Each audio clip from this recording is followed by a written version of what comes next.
이 시간 우리에게 주시는 하나님의 생명의 말씀은 욥기 1장 6절에서 12절 말씀입니다. 제가 하나님의 말씀을 봉독하겠습니다. 하루는 하나님의 아들들이 와서 여호와 앞에 섰고 사단도 그들 가운데 온지라. 여호와께서 사단에게 이르시되 내가 어디서 왔느냐?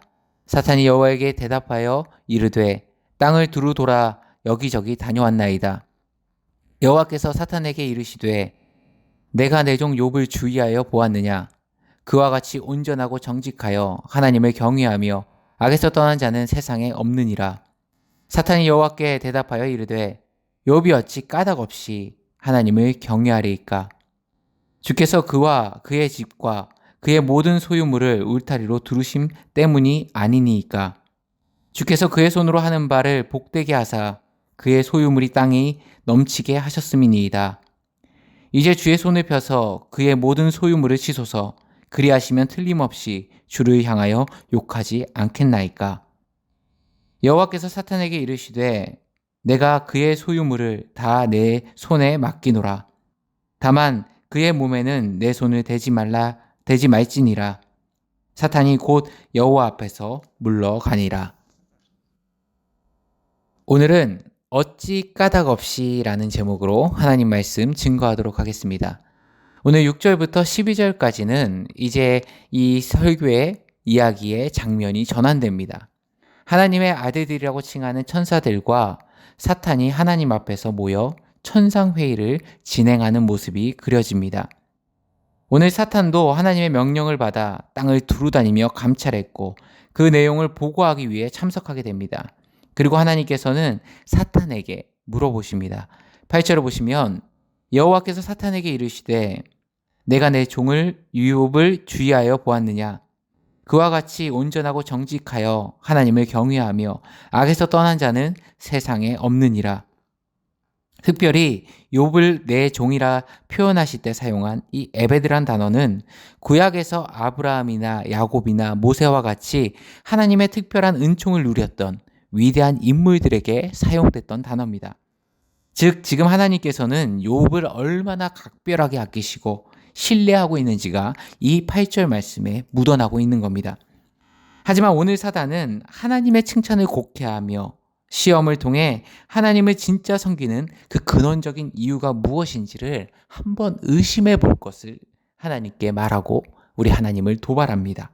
그 내용이 9절 이하에 나오는데요. 사탄이 여호와께 대답하여 이르되 욥이 어찌 까닭없이 하나님을 경외하리이까? 주께서 그와 그의 집과 그의 모든 소유물을 울타리로 두르심 때문이 아니니까? 주께서 그의 손으로 하는 바를 복되게 하사 그의 소유물이 땅에 넘치게 하셨음이니이다. 이제 주의 손을 펴서 그의 모든 소유물을 치소서. 그리하시면 틀림없이 주를 향하여 욕하지 않겠나이까? 하나님, 세상에 그냥이 어디 있습니까? 욥이 그냥 하나님을 경외한다고요? 솔직히 말씀드려서 그가 받은 집, 그의 소유물 하나님이 넘치게 부어해 주시고 보호해 주시는데 누구라도 하나님을 경외하지 않을 사람, 세상에 그 누가 있겠습니까? 너무나 당연한 일 아닙니까? 한번 그것들을 빼앗아 보십시오. 아마 하나님 면전에서 욕할 겁니다. 하나님이 그토록 기뻐하시고 자랑하시는 욥의 경건이 하나님 때문이 아니라 하나님께 얻은 형통함 때문이라 주장하는 겁니다. 그도 그럴 것이 앞서 언급한 대로 욥은 하나님으로부터 굉장히 큰 물질적인 축복, 삶의 축복을 누렸습니다. 2절을 보시면 그에게 아들 7과 딸 3이 태어나니라. 아브라함처럼 후손의 문제로 고민하지도 않았고 어려움도 없었습니다. 성경이 만약 아들만 7이었다, 아들만 7을 키웠다 그러면 고난일 수도 있지만 아들, 딸 골고루 낳아서 행복한 가정을 누렸습니다. 또 3절 보시면 그의 소유물은 양이 7,000마리요, 낙타가 3,000마리요, 소가 500결이요, 암나귀가 500마리며 종도 많이 있었으니 이 사람은 동방 사람 중에 가장 훌륭한 자라. 쉽게 말씀드려 이겁니다. 동방에서 최고의 자산가, 기업가가 욥인데 우리나라로 치면 삼성의 계열사 중에 전자, 증권, 생명, 중공업 등등 있지 않습니까? 각 계열사가 업계 1위입니다. 그러니 엄청난 부와 그 일을 하기 위해 엄청나게 많은 종들, 바꾸어 말하면 풍부한 노동력을 소유했다는 겁니다. 아니, 저렇게 주셨으니 세상 누군들 하나님을 경외하지 않겠습니까? 하나님 한번 생각해 보십시오. 이런 사단의 참소에 우리에게는 굉장히 중요한 질문이 동시에 던져집니다. 욥은 단순히 하나님께 이 욥에 대한 사단의 참소는 단순히 욥에 대한 비난과 욥에 대한 왜곡하는 것뿐만이 아니라 이 땅을 살아가는 우리에게도 굉장히 중요한 점검점을 제공하고 있다고 할 수 있습니다. 우리가 하나님을 섬기는 이유가 무엇인지, 우리가 하나님의 예배 드리는 목적이 무엇인지, 우리가 진짜로 하나님께 바라는 것은 무엇인지 한번 돌아보라는 겁니다. 우리 자녀가 좋은 대학을 가기 위해서, 좋은 직장에 취업하기 위해서, 내게 좋은 집에서 편안하고 염려 없는 노후가 보장되기 위해서 우리가 하나님을 섬기는 것이 우리의 신앙의 이유가 되고 목적이라면 그것은 신앙이 아닌 나의 욕망이라는 겁니다. 많은 사람들이 기도는 하나님의 응답을 이끌어내는 거라고 생각합니다. 그런데 문제는 뭐죠? 내가 정해놓은 답에 하나님이 맞추라는 겁니다. 절충안도 필요 없습니다. 이미 답정납니다. 내가 이미 답을 정해놨습니다. 이게 기도인가요?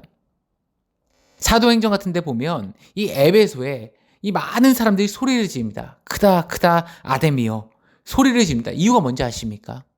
세상 사람들이 듣게, 신이 듣게입니다. 또 이 엘리야와 이 바알 선지자들이 대결할 때 어떻게 합니까? 불이 안 내려오니까 스스로를 자해하기 시작합니다. 왜 그럽니까? 지금 당신의 선지자들이 몸이 뜯겨서 피가 나는데 바알이시여 개입 안 하실 겁니까? 이러는 겁니다. 근데 우리도 마치 그 우상들처럼 하나님께 내가 원하는 바를 이루기 위해서 하나님 내가 이런 것들을 원합니다. 하나님 여기에 맞춰주십시오. 그것은 우리 하나님을 내가 이루고자 하는 목적의 수단으로 전락시키는 겁니다. 그렇게 우리가 기도하면서 궁극적으로 얻고자 하는 건 무엇입니까? 좋은 직장, 좋은 집, 자녀의 성공, 안락한 노후. 뿌리에 가면요 다 물질입니다. 돈입니다. 좋은 직장 다니고 월급 많이 받고 돈 많이 벌어서 남들 부러워하는 집 살고 우리 자녀가 성공하는 목적이 하나님 나라를 위한 귀한 인재로 쓰임받기 위함입니까? 의사, 판사, 변호사, 남들보다 훨씬 더 많은 수입을 얻는 직업을 우리는 성공했다 표현합니다. 마가복음 6장 24절에 보면 한 사람이 두 주인을 섬기지 못할 것이니 혹 이를 미워하고 저를 사랑하거나 혹 이를 중히 여기고 저를 경히 여김이라. 너희가 하나님과 재물을 겸하여 섬기지 못하느니라. 예수님께서 가르침을 많이 주셨는데 그 수많은 주님의 가르침 중에서 예수님 스스로 이것이 나의 라이벌이다 말씀하신 본문이 이 본문입니다. 하나님을 대적하는 경쟁자가 될 수 있는 것이 딱 한 가지 있는데 그것이 무엇이냐? 재물이다 말씀하신 겁니다. 오늘 이 시대를 지배하는 가치는 물질이고 돈입니다. 그래서요, 오늘 우리가 살아가는 이 사회를 잘 보면 물질을 가진 사람은 굉장히 매력적으로 그려지고 있습니다.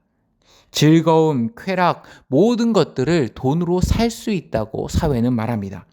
인생의 기쁨, 행복, 안전, 평안, 모든 것들이 돈만 있으면 제공될 것처럼 이야기합니다. 그래서 사람들은 이 돈을 벌고 돈을 쓰는데 우리 인생의 모든 에너지를 집중합니다. 그래서 어떤 일이 벌어지나요? 오늘날 굉장히 많은 사람들이 하나님을 사랑할 시간이 없다고 말합니다. 왜요? 돈을 벌어야 하니. 이웃을 섬기거나 하다못해 자기 가족과 대화를 나눌 시간이 부족합니다. 왜요? 좋은 직장에 취업해서 승진해서 월급을 많이 받아야 되니까.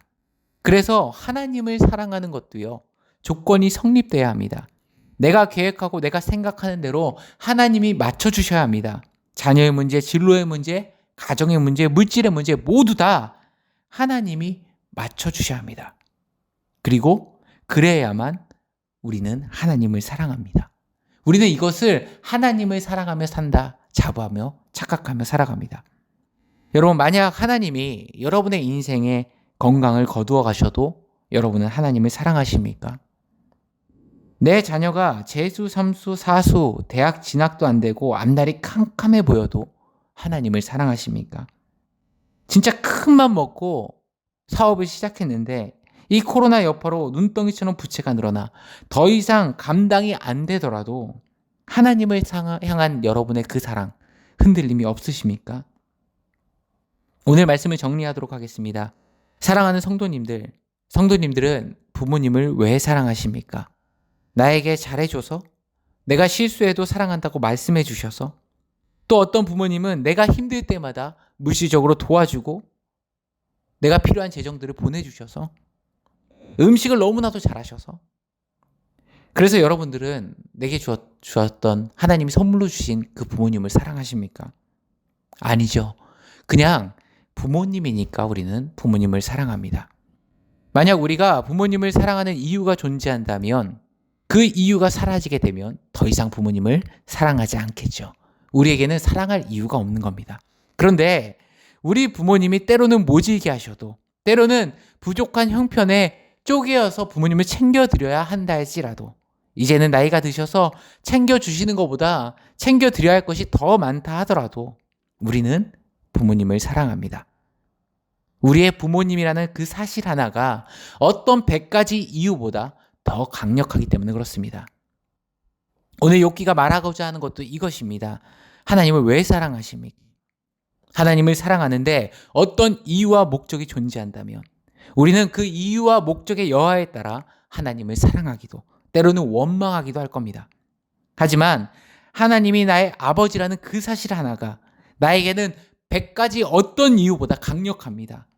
내 평생 주 하나로 충분합니다. 그것이 우리의 고백이라면 우리의 입술에도 하박국이 외쳤던 그 놀라운 찬양과 기도가 맺힐 줄 믿습니다. 비록 무화과 나무가 무성하지 못하며 포도나무에 열매가 없으며 감람나무에 소출이 없으며 밭에 먹을 것이 없으며 우리의 양이 없으며 외양간에 소가 없을지라도 나는 여호와로 말미암아 즐거워하며 나의 구원의 하나님으로 말미암아 기뻐하리로다. 함께 기도하시겠습니다. 사랑과 은혜가 충만하신 하나님 아버지, 나의 인생의 형통함과 부유함이 하나님을 사랑하는 이유가 되지 않았는지, 또 내 필요와 만족이 하나님께 기도하는 목적이 되진 않았는지 이 시간 우리의 마음과 생각을 돌아봅니다. 하나님이 나의 아버지라는 그 사실 하나가 나에게는 100가지 어떤 이유보다 강력합니다. 내 평생 주님 한 분만으로 충분합니다. 설령 내 인생에 무화과 나뭇잎이 마르고 포도 열매가 없을지라도 나는 하나님 한 분만으로 즐거워하고 만족합니다. 이 고백이 우리 입술 가운데 가득한 주의 백성들 될 수 있도록 이 한 주 붙들어 주시고 함께하여 주옵소서. 이 모든 말씀 우리 주 예수 그리스도의 이름으로 기도드리옵나이다. 아멘.